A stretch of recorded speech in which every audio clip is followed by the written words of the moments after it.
But when I got 15 and 16, it's almost like he turned into my sugar daddy. It was like I was wanting to go around there to see him because I was getting big money then. He was giving me $200. So at that point, you were willingly having sex with him? Yeah, and his name was, they call him Crip.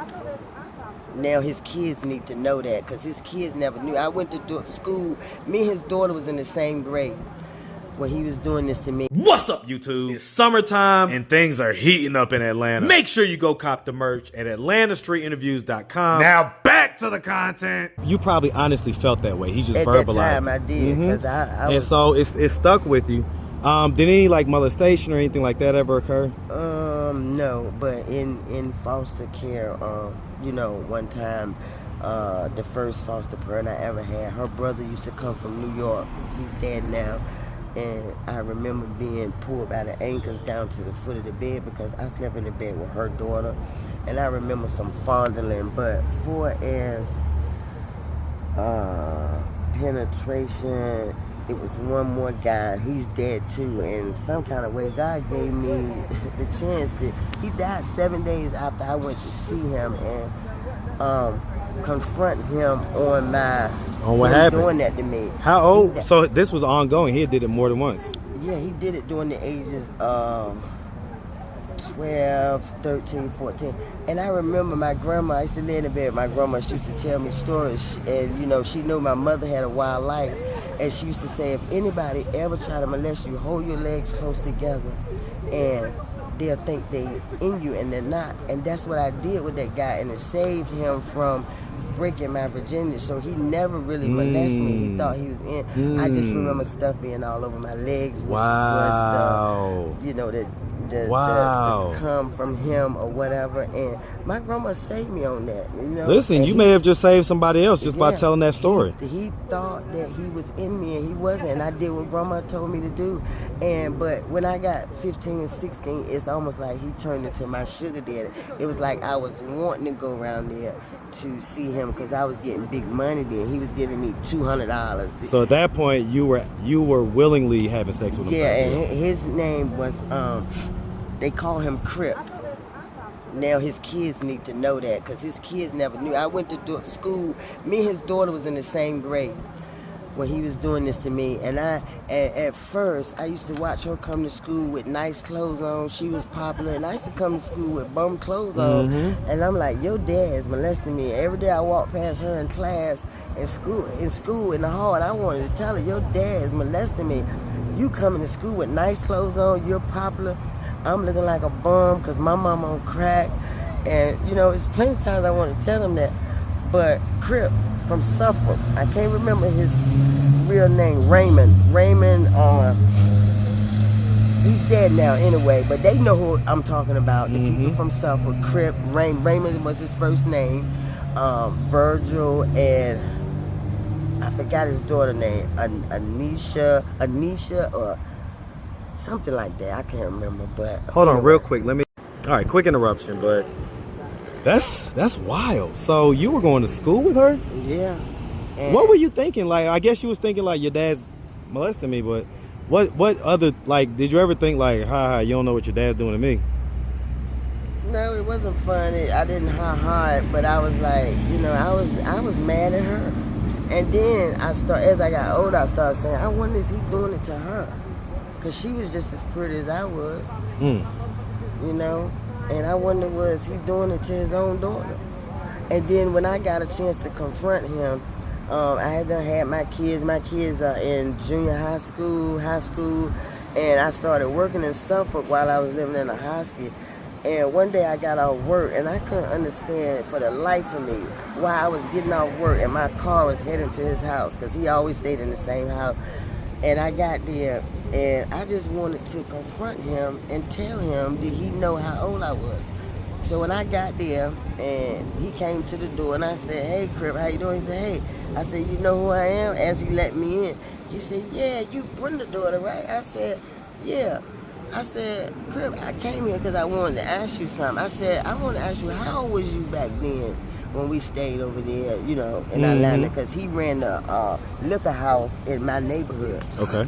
And I said, how old was you back then? He said, I was about 42, 40. I said, did you know how old I was?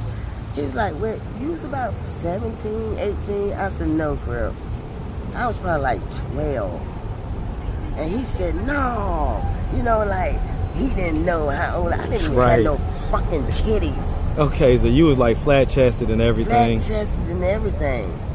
Okay. But so he never knew that you and his daughter went to school together? Yeah. He did know that? Yeah. So he knew what age you were.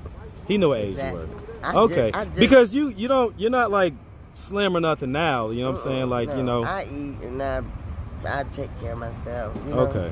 I just finished taking So a the bath. shape came later on or whatever. Why the right. shape? I always had. I just want to show. Let's show the people just real quick, not for nothing, but okay. So that right there, you say you've always had that. Yeah, I've always had a big butt. I'm just trying to understand why he would have thought that you wasn't 12. I don't know. My butt was always big, but I was slimmer. So, but my chest, I never had big titties. Right. So he should have known. And if you went to school with his daughter. Yeah. Okay. So he knew I was. Right. He was just playing it off. I told him one time because it had got to the point where he was picking me up and he started taking me shopping for back to school for Christmas. So I eventually started wearing clothes like looking good. Yeah. But I told him one time riding because whenever we went, he took me shopping. The end of the trip would always lead to I had to go to his house after the shopping. Gotta pay the piper. Yeah. Okay. Wow. How do you think that affected you? It made me feel like I can't, you know, because I as I got older, I was thinking if I was a mother, you know, that's why I always made my daughter feel comfortable to come and talk to me if somebody's bothering her because I don't know how mothers live in the same house with their husband and don't know that their husband is molesting their child. Did that happen to you? No. Okay. I'm just saying. But you're just saying as far as moms being moms, right, and not me being, you know, because I had started to shelter myself when he started doing that to me. I always had a look on my face. Did he take your virginity? No. Okay. No, that's why I told you this story that Grandma told me. He always thought he was in. But that was even after, like, when you was older and he was buying clothes and stuff like that? Yeah, I kept fooling him. I didn't. No, I didn't want him to be my first man. No. Okay. So this was even when you was 14, 15, 16. Shelton Artist. If you looking, you know you was my first. He broke my cherry. Shelton Artist. Was he around your age or whatever? Virginia. He big dummy, but he was in junior high but wasn't supposed to be there. So he was like 2-3 years older than me. So he could have girls in his room when, you know, that's how old he was in junior high. Right. He was 12 years old. I mean, he's got 12-year-olds. No, I wasn't 12. No, you saying you was 16, 17, but that he was the same age, but he was in junior high. No, see, I was 16, 17 when I got my virginity broken by Shelton. Right. But Shelton was 18. He was like 20. Okay. In junior high school. I mean, in high school. In high school. Got you. Right. So he was behind. Okay. Yeah. Got you. So he was grown. He could have girls at his house in his room. Yeah. Okay. I got you. I dealt with the man that thought he was messing with me. Doing something. Crip. Yeah. I dealt with him into my... How did he not know that he was not inside? I don't know, old dummy. Like, anyway, he must have been like, I guess, small or something? Yeah, it had to be, because, like, vividly if you got some size, like... Vividly think about, I'm saying, like, I think I remember he was small. The most I can remember. I mean, very small. Had to be. It was almost like he would just get on top and go, one of those. Y'all women know giggity. Y'all women know what I'm talking about. That as soon as he get on top of you, and it's all over everywhere. Boy, I tell you what, boy. Yeah. Listen, I'm gonna tell you something. This is why I don't mind being short, all right? That's why I don't mind being a short guy. You gotta be blessed somewhere, okay? Like, see, that's wild. I found out, okay, let me say that. I found out years later, it's not you tall 6 foot men with them big feet. Y'all got little bitty ding. It's the 5'8" to 5'9". Ooh-wee. Short men. And them third legs. Size 9, 10. You got to go down about 5'5". Okay, you got to go down about 5'5". I ain't with that shit. You got to go down about 5'5". I'm telling you what it is. All right? Wink, wink. Okay. Look, the shortest I've been. Now my baby daddy, woo woo. Okay. Anyway, apple head. But anyway, okay. Yeah. So yeah, I mean, haven't been shorter than 5'7", so I can't say 5'7". Okay, well, like I say, 5'5", 5'5" keep you alive too. You know what I'm saying? But okay. I believe Kevin Hart. Kevin Hart, I believe he's a short one. Hey man, shout out to Kevin Hart, man, another short king out here representing. All right. No disrespect, Let's go. All right, so what are we doing ultimately to get ourselves out of this situation? I'm just trying to figure out where I want to be. It's like when I came to Atlanta, Atlanta is a money-making city. The type of people they bout money. Oh yeah. And I always been that person I go to bed thinking about how to make $1, wake up thinking about how to make $1. And these people here in this city, they get to it. They make $1. We get to it. They don't let nobody stop their dollar. You see me out here? Did I just walk up on this camp and did what I did, right? Man, you think ain't no fear in my heart, man. Let's go. And my mom and my kids like, Mom, Jay, come home. Ever since you been there, you basically been homeless. Right now they giving homeless people, putting them in houses. Yeah, they trying to clean up these streets for the World Cup. And yeah, the World Cup is coming, and that's what they doing. And now you here talking to me. I don't know, Tyler Perry, please. Tyler Perry. Let me tell you something. I've been watching you since your first play. Have you put in an audition? I am funny. Listen. Let me tell you, I gotta tell you this story. I want Tyler Perry to hear this. Okay. I was in school, junior high school, and I was turned around making somebody laugh at a ceremony where they was giving out awards. And I'm thinking, I ain't got no award. I know I ain't the best dresser. I ain't the most athletic. I ran track and all of that and all that. So I'm turned around at the time. I'm always making somebody laugh. In class, I'm always making the class bust out laugh, and teachers threatened to put me out, but the teachers liked me too. Right. Because I knew how to swing both ways. But I was turning around laughing in the auditorium, and they said, Most Humorous Award, Tamika Anderson. And I said, why they call my name? It was like, stupid, go up there. Everybody like that. I'm like, well, I don't even know what award I want. I'm walking up on stage. Like, so you want a superlative? So I got up there and I asked her, I said, what did I win? She said, the most fun. I said, ain't no way.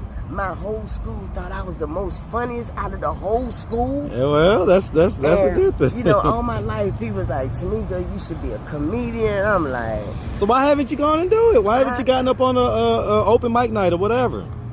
Like, you got to put yourself out there. One thing about Atlanta, it's a lot going on here, but you got to put yourself out there. Yeah. Right? Like, this, I wouldn't be doing this if I didn't get out here and actually get these interviews, talk to people, ask to do this, do that. You know what I'm saying? You got to make it happen. One foot in front of the other, And everywhere I go, I don't care what group of people I'm around. I could be around white people, Chinese, black, Sadidi people, hood people, wherever people I'm around, before I leave where I'm at, girl, you are funny.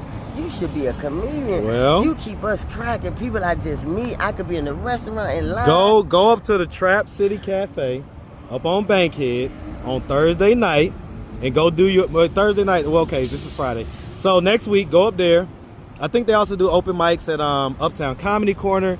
I think that's maybe Monday or Tuesday night. So just look for it. Google it. Google open mic nights and get your butt up there and see if you're good at it. You never know. You never know. This may be a career that starts at 50.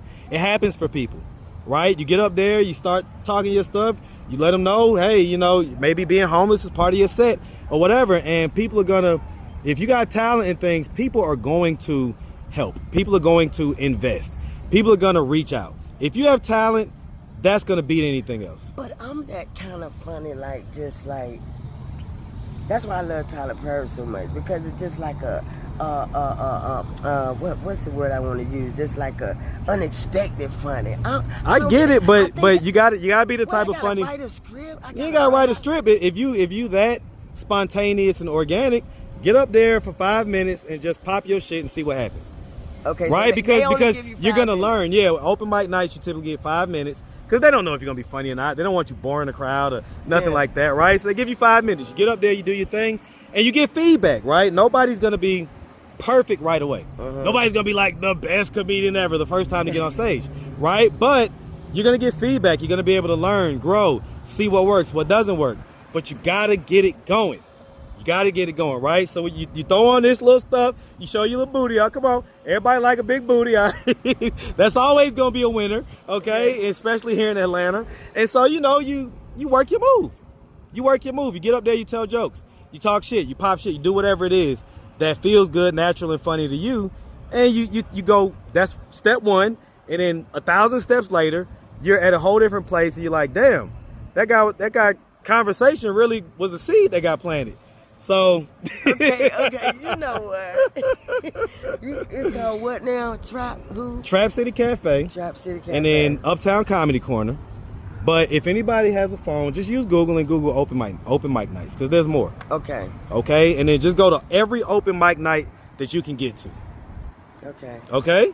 Okay. All right. If I'm still getting high. Even if you're still getting high, don't let nothing stop you. But I want people to know I don't want to get high, but I do it to numb everything I'm going. So I see me so much further. Even at my age, I got so much in me that I can give back to people. People always tell you, some of them say I blow their high because I always want to talk about, because real I see shit girls and stuff like out that. here that's 20-some years old. I met a guy 14 years old smoking crack. Yeah. And it just, I broke out in tears because, because he's losing it at such a young age. Losing it, and he got putting himself on the worst trajectory. And I know what I went through until I got to where I could, maintain getting high a little bit before it's taking a bath, eating. Right, not just going completely in the spiral and being out here just way down bad. Yeah, I know. Well, listen, miss, I don't want to drag it on too long. We appreciate you taking the time, answering all of our questions. Yeah. If anybody out there wanted to reach out, help, or donate, do you have a way for them to do that? Do you have social media, Cash App, anything like that? Yes. I have Chime. I'll do Chime because... You have Cash App? Right now, I think I checked my Cash App. It's been shut down for some reason again, because I ain't gonna lie, I had a guy that opened it up for me. They must have found out There's some type of stuff or whatever. Yep, not him. Who I was, and so the only thing I have right now is what's your chime? My chime is Tomeka Vaughn, Tomeka Vaughan. Okay. And they do have a $sign code. It's $sign Mika V76. Mika with an E or I? With the E. Okay, Mika, so M-E-K-A? M-E-K-A, Mika V76. Okay, gotcha. But if I'm wrong, I think that's right. But my name is Tomeka, Tomeka. Last name Vaughn, Vaughan. Okay, got you. And any Instagram or Facebook? Yes, I have YouTube and I have TikTok and Instagram. They all under Mika Da Boss, MEKADABOSS. Mika Da Boss. Listen, like I say, Mika, we definitely appreciate you. Definitely wish you number the best, all right? Okay. Make sure you have a good one, sweetie. You too. All right.